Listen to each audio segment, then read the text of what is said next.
Je suis Nathan. Oui. Je suis chercheur à le Collegium dans le labo Tandenglu. Nous sommes labo de sommeil, and today I will talk about the impact of sleep complaints and insomnia for cognition in older adults and some of our research in this sphere. We're a big lab, we do a lot of research, but this is one specific area that we do a lot of research in.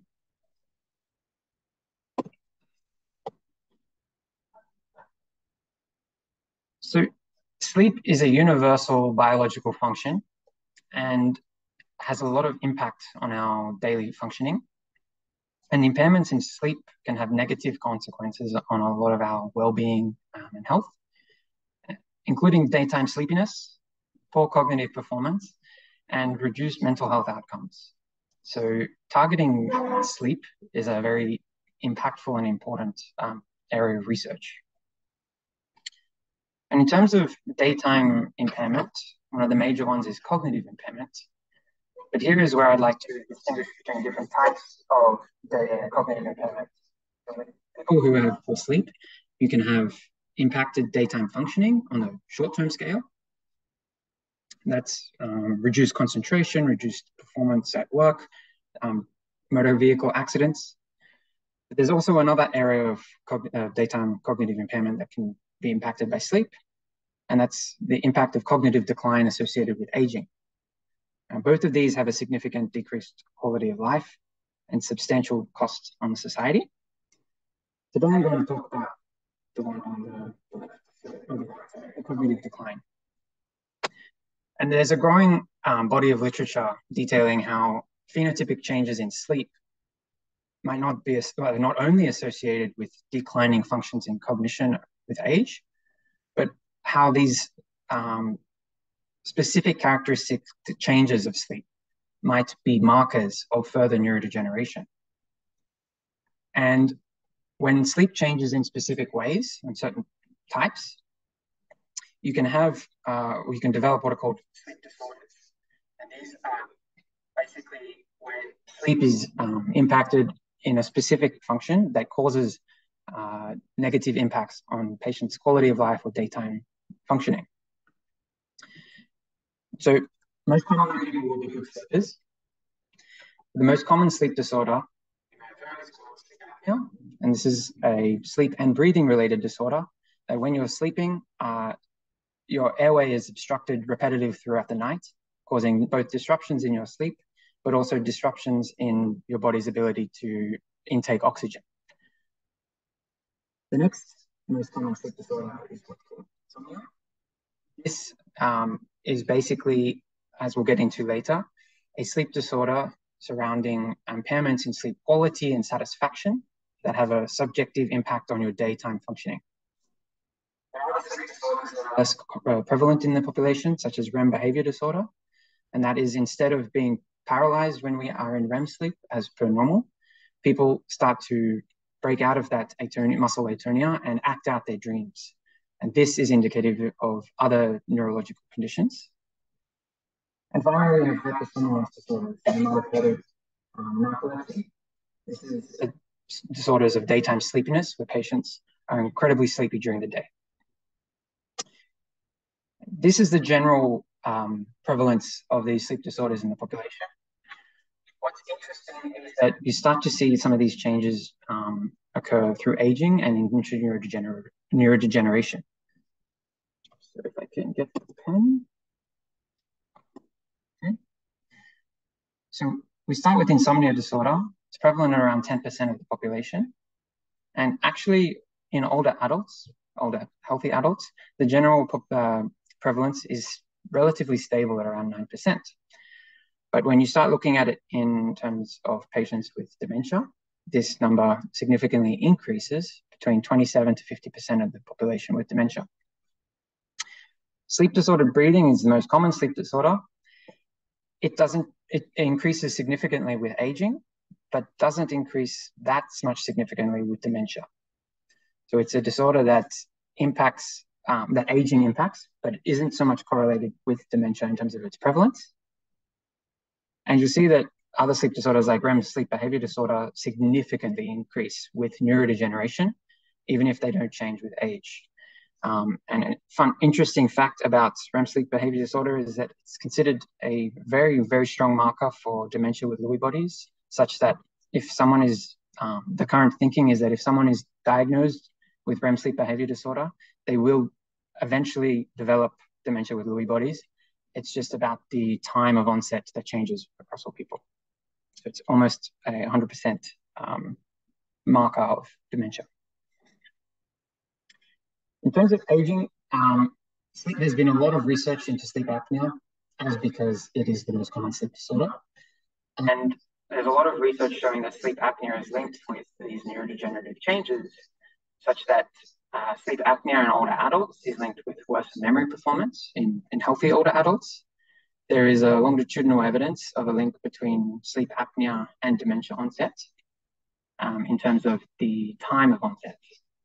And there's also evidence detailing how sleep apnea in older adults is related to structural alterations in brain regions involved in neurodegeneration. So there is a lot of evidence in this area. I won't go into it much more detail, but the general thinking in this field is that sleep apnea might not cause neurodegeneration, but increase or be a catalyst for those changes that we're seeing in neurodegenerative processes already. But today we're here to talk about insomnia and its link to aging and cognitive decline. And what is insomnia disorder? Well, it's primarily actually a psychological disorder, and it's categorized in the DSM-5 statistical manual for mental health disorders. And it's a subjective disorder, so patients have to report difficulties initiating sleep or maintaining sleep or early morning awakenings. It's done by self-report. They also have to report subjective poor quality of sleep. And finally, they have to report that this impacts on their daytime functioning. So overall, it's mainly a psychological disorder, and that you can see in some patients objective markers of sleep quality loss. But to be diagnosed with insomnia, you need to be diagnosed by a clinician or by a practiced clinician to mark off these symptoms, basically. Now, sleep complaints increase with age. So generally, older adults complain of or report changes in their sleep and a decline in their sleep quality. So 30% of older adults have some type of insomnia symptoms. However, as I mentioned before, insomnia disorder is estimated to remain stable at around 10%. So what is going on here? Well, that's the difference between the insomnia disorder as classified as a sleep disorder versus just general worsening of sleep that doesn't meet that criteria. And we also said that there is a higher prevalence of chronic insomnia in neurodegenerative diseases. So the question remains, does insomnia disorder confer increased risk for cognitive decline and neurodegenerative dementia? And there's some evidence that supports this claim. This is changing sleep quality with aging. So the amount of sleep quality is associated with the level of cognitive impairment across all stages of cognitive decline, such that you might have healthy older adults or adults with some mild cognitive impairment or adults with Alzheimer's disease and dementia. Their level of sleep quality is often correlated with their cognitive symptoms at all levels. There is also a longitudinal evidence of a link between sleep fragmentation and the onset of Alzheimer's disease, such that high sleep fragmentation infers an elevated or accelerated onset. And there's also evidence that shows subjective sleep quality, so sleep quality reported by people, is associated with increased rates of cortical atrophy in the brain. But this evidence is nice, and it shows that there's some possible foundation for this question. But you'll notice that none of these bits of evidence actually mention insomnia disorder. They mention poor sleep quality, sleep fragmentation, or subjective sleep quality. The question remains, does insomnia disorder confer an increased risk for cognitive decline and neurodegeneration? And to untangle this question a bit more, we need to look at these sleep complaints on a spectrum. So from no sleep symptoms at all no issues sleeping, no reports of insomnia, to those who report insomnia disorder with those category classification diagnostic criteria that I mentioned before.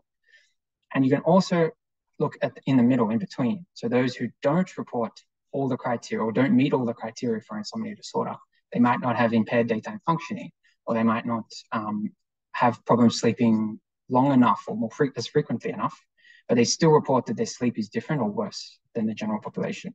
And those you can classify as insomnia symptoms only. So they have some of the sleep symptoms, but they don't meet the criteria. And if we look at the people across this spectrum, we can start to understand whether or not insomnia disorder per se has an increased risk or increases the risk for cognitive decline and neurodegeneration. So how we tackled this study? We had access to the Canadian longitudinal study on aging, and this is a very, very nice resource. It's a data set of around 30,000 participants in Canada. And in this, all the participants live around these recording sites in Canada. So it's across Canada. It contains self-reported evaluations of sleep, memory, and their socio-demographic factors. So we were able to look at the link between cognition and sleep in this population. And importantly, it had objective measures of cognition. So not just their self-report, but their objective. All the patients had to be healthy at baseline, which is an important thing to keep in mind as we go further. This will come up again. But basically, it was anyone over 45 years of age without any absence of cognitive impairment or brain injury. What was nice about this data set is the questions on sleep detailed enough that we could actually create a probable diagnosis of insomnia matching the DSM criteria. That is quite a unique set of feature of the CLSA. A lot of these large data sets of sleep don't actually have this much information of sleep in them, so that we can look at possible insomnia or probable insomnia. And so based on the answers to these questions, we were able to diagnose people as whether or not having probable insomnia disorder, insomnia symptoms only, or the no insomnia symptoms. And what we saw was that probable insomnia disorder was actually quite low in this population. And interestingly, what we found was that it actually decreased with age. So there was less prevalence of it in the older participants, whereas insomnia symptoms themselves just stayed relatively stable at that known prevalence that we've talked about before, around 27 to 30%. Why would this be the case? Why would insomnia disorder actually decrease with increasing age? Well, this comes back to what I said about the exclusion criteria for the study, is that at baseline, everyone had to be cognitively healthy without any brain injuries or evidence of cognitive impairment. And this kind of shows a more subtle link between insomnia disorder and cognitive decline, is that the people who remained cognitively healthy in the older age brackets, like 80 plus, they have less prevalence of insomnia disorder. So those who probably have insomnia disorder in that age bracket were excluded from the study. What we also found was that insomnia disorder, above and beyond insomnia symptoms alone, had a larger prevalence of other known risk factors for neurodegeneration, such as prevalence of smoking, anxiety and depression, daytime sleepiness, chronic pain, and even diabetes. The overall health of insomnia disorder patients was a lot less. Whereas insomnia symptoms, we didn't see this difference from the no insomnia symptoms group. And the final thing we found in this study was that the probable insomnia group had worse memory function on an objective memory test compared to insomnia symptoms alone or no insomnia symptoms. So what we can conclude from this is that insomnia is related to worse memory function in healthy middle-aged and older adults. But unfortunately, this is cross-sectional data, so it's associations only. We can't look at or infer causality of cognitive decline in this. And the other really important factor of this first study, was that we couldn't look at whether the age of onset of insomnia mattered. So we couldn't calculate when these people will be diagnosed with insomnia. It's just anyone over the age of 45 at baseline who had probable insomnia disorder. And this is an important factor because you could have insomnia from early life. Does that impact your risk for cognitive decline? Or is it actually the onset of insomnia later in life, even if you've never had any sleep symptoms in your history of life before, could actually indicate something changing in your brain that might be indicative of neurodegeneration? Whereas those who've had insomnia their whole life, it may be just something that they've always lived with, and it might not indicate a change in the neurodegenerative processes. What we could do is we could look at everyone at baseline who's over 45, and do they develop insomnia after this age? Does that infer a risk for cognitive decline? And what we did with a student in the lab, Jean-Louis, we looked at the follow-up data. This is after 3 years in the CLSA. And we wanted to look at, did the development of insomnia after the age of 45 have an association with changes in cognition, or specifically memory? So we're able to take everyone at baseline who reported no insomnia symptoms, and then they will test whether or not they developed these different categories after 3 years. So whether they stayed with no insomnia symptoms, whether they developed insomnia symptoms only, or whether they actually went and developed probable insomnia disorder. And this is the prevalence. Around more than half of them stayed relatively healthy.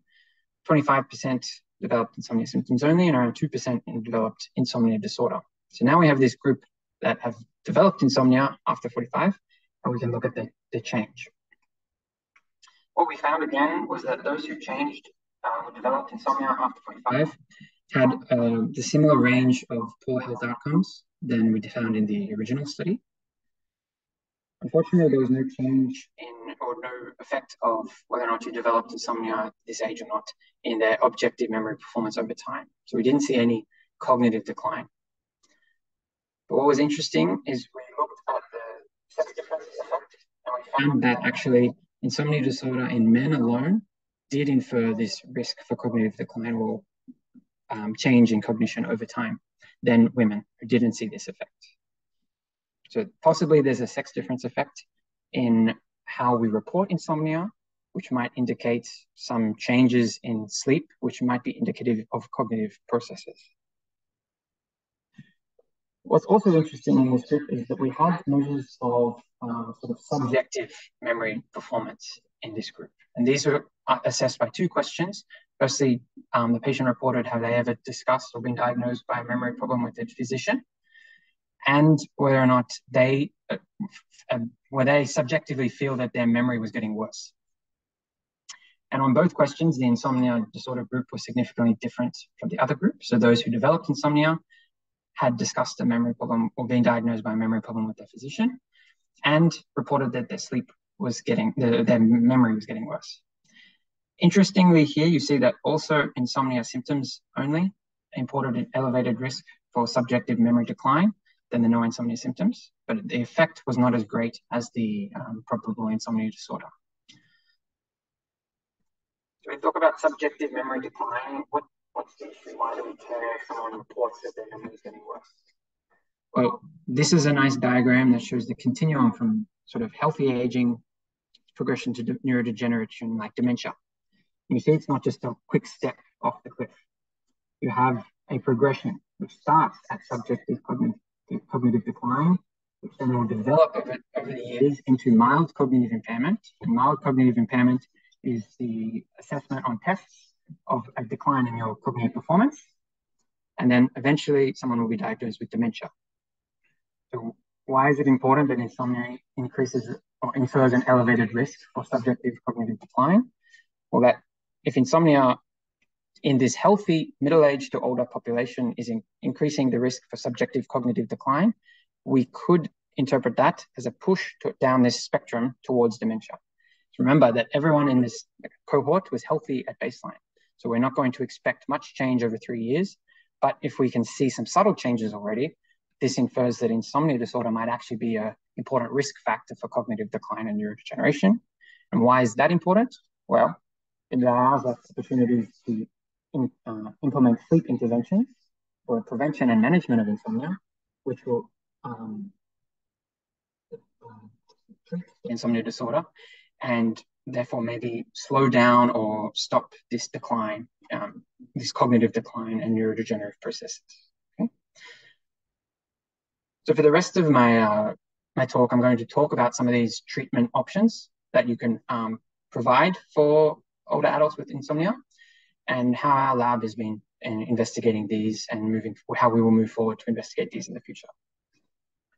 So the first treatment option that you could think of for chronic insomnia, which is actually one of the first line treatments in Quebec, is sleeping medication. So you report that you're not sleeping well, you go to your doctor, and they'll prescribe you possibly sleeping medication.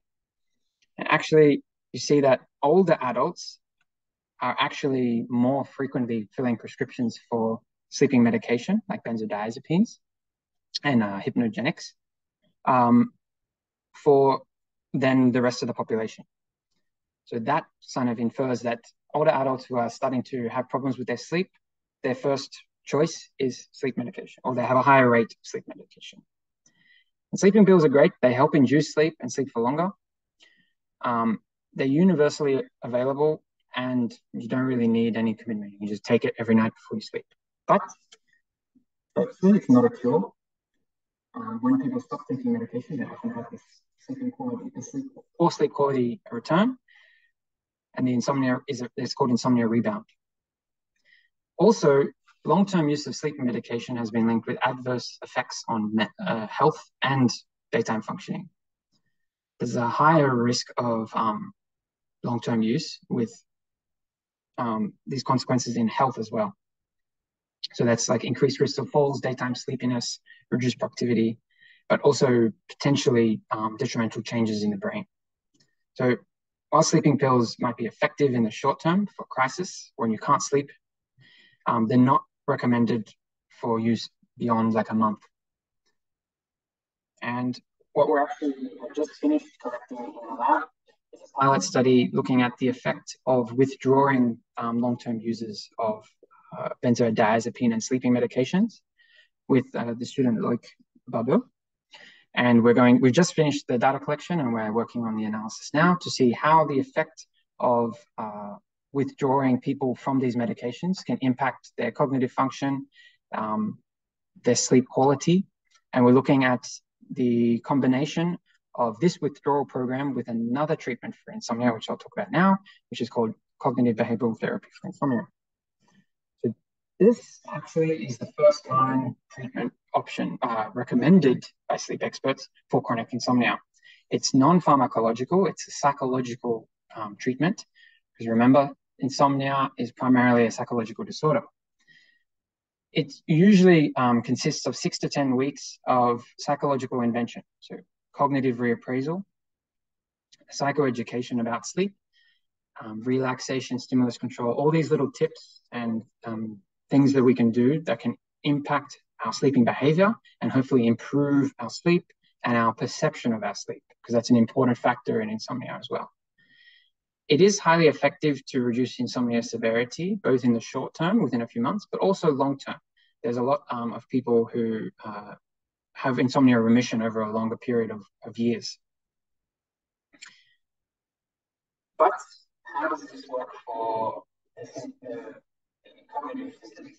We're talking about CBTI in older adults. We want to know if it has an effect on sleep and cognitive decline in older adults. Well, does CBTI help with the cognitive outcomes? This was a study done by Raw and Conférencier, where they looked at adults with chronic insomnia, and they had a large age range. So they had older adults in their sample as well.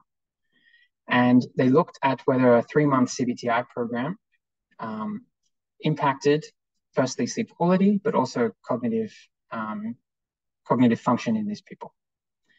It was a randomized study where some people got 3 months of CBTI, while others were in a wait list and then received CBTI after. And they were able to test whether or not after 3 months of CBTI versus 3 months of a wait list, was there any difference in their cognitive performance? What they found was objectively, no, there was no change in objective performance. These were in the domains of working memory and attention. But there was also no change in their subjective perception of their cognition. So did they perceive that their cognition was getting better? We see no difference over time, but what they found after the CBTI was that those who reduced their sleep symptoms within that group the most were also the ones who changed their perception of their cognition. They felt that their cognition was getting better as their sleep improved. So this indicates that it's not just CBTI itself having an effect, but whether or not it's effective for you. And as I said, this is a study that has both young and old adults, but what we want to develop further is this effective in older adults specifically? And this is a project, multi-site project that our lab is conducting, being led by Florence, but also with a group in Ottawa. And the idea is to look at how CBTI in older adults can improve sleep to protect their brain function in different aspects. And our main objective here is to assess the effectiveness of CBTI online for sleep, mental, and brain health in older adults with insomnia disorder. So this isn't CBTI done in person. This is an online CBTI therapy. And what's nice about this is that it's accessible by everyone. So it's not just people who live in the city who can come on site and be tested and be assessed and receive the treatment in person. But it's for a lot of these participants, they're going to be completely remotely assessed and treated in this study. And this online cognitive behavioral therapy is approximately 1 session per week, and it's self-paced. So it's about completing modules every week. And at the same time, the participants are going to complete sleep diaries and measures of their sleep to look at their sleep outcomes over this 3-month, 10-week period. What are the different modules of EBCBTI and why are we looking at this? Well, there's 6 modules that are covered in this, and they're both looking at trying to improve not only sleep quality or insomnia, but also anxiety and mental health outcomes as well. So where the modules are anxiety, relaxation methods, stimulus control. So that's controlling the lights you see before you go to sleep, the different devices that you're using. Sleep restriction, so how long you sleep and when you're sleeping for. These are important aspects of CBTI in that it's restructuring how you perceive your sleep and how you perceive going to sleep, the behaviors around sleep. So about restricting how long you sleep for and when you sleep and when you stay in bed. There's also cognitive restructuring about how you deal with situations in your day and how these might impact your sleep later. And finally, there is stress similar to cognitive restructuring, but stress reduction. So these 6 models will be provided every week for 10 weeks. And after the assessment and randomization of baseline, in which participants will either get CBTI or an active control, some will also have an MRI scan, so we can assess before and after treatment whether or not there's any changes in their brain function. They'll have these 10 weekly online sessions of eCBTI and be assessed at follow-up. And this is going to be the first time that a insomnia or sleep-centered therapy is going to be provided to a group of participants to assess both the effects on mental health, cognitive health, and brain function, which are all important aspects of neurodegeneration and cognitive decline in older adults. So this is a very important study. It's going to be completed to look at whether or not we can actually intervene in insomnia in older adults to try to improve these symptoms in older adults. Okay. So we've gone over 2 different treatment options for insomnia in older adults. Hypnotic drugs, which they do work on sleep, but in the short term, they may have adverse effects. We have cognitive behavioral therapy, which is the main treatment option that we provide for patients with insomnia. But what we've seen is there's no real change in objective cognition after 3 months, and we're going to see if that actually is the same in older adults with the eSpace project. And it still needs to be tested specifically in older adults. But as we mentioned before, it's not also universally working for everybody.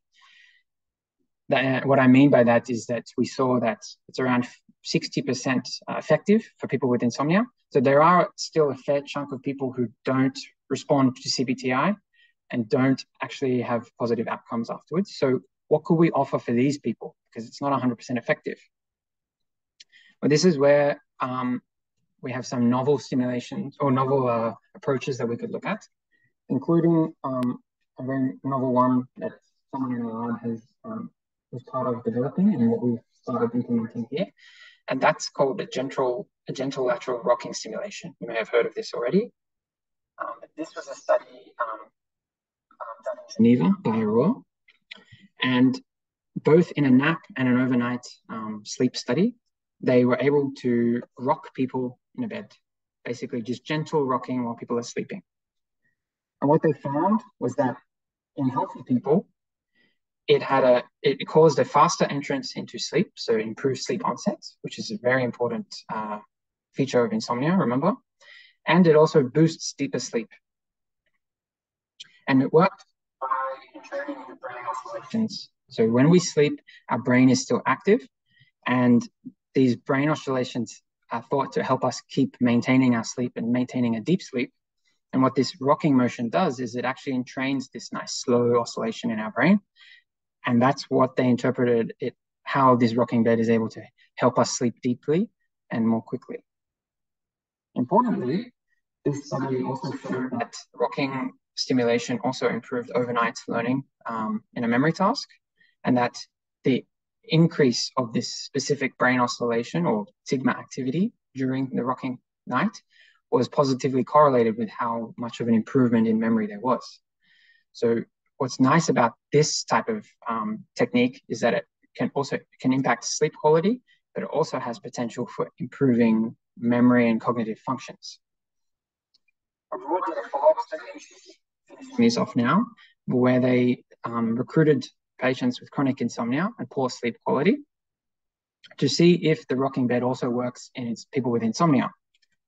And what they found was indeed there is a reduction in the lighter sleep stages and in wake in the people who were rocked, or in the night when people were rocked. But rocking also improved both subjective sleep quality and objective sleep quality, such as sleep fragmentation and sleep efficiency. So this shows that rocking also works nicely for insomnia patients, not just healthy patients. This is a really crucial bit of evidence to show that this could actually be a nice intervention for people with insomnia disorder, for those, firstly, who don't respond to the eCBTI or the CBTI. And what we're doing in the lab, and I'm always doing this with Loic, Ophelia, and Anna Maria, they have a rocking bed here in the Cognition, and they're testing it in 2 different studies. And the first study that they're currently working on is whether or not the effects we see with the rocking bed can be seen consecutively across nights. Because the first 2 studies, or first 3 studies, were showing that it works, but in one night only. And it's great if it works one night, you have this nice effect. But what if that doesn't keep up? And what if you habituate to it, and over time you lose the effect of rocking completely? Well, that wouldn't be very good for our cognitive decline, would it?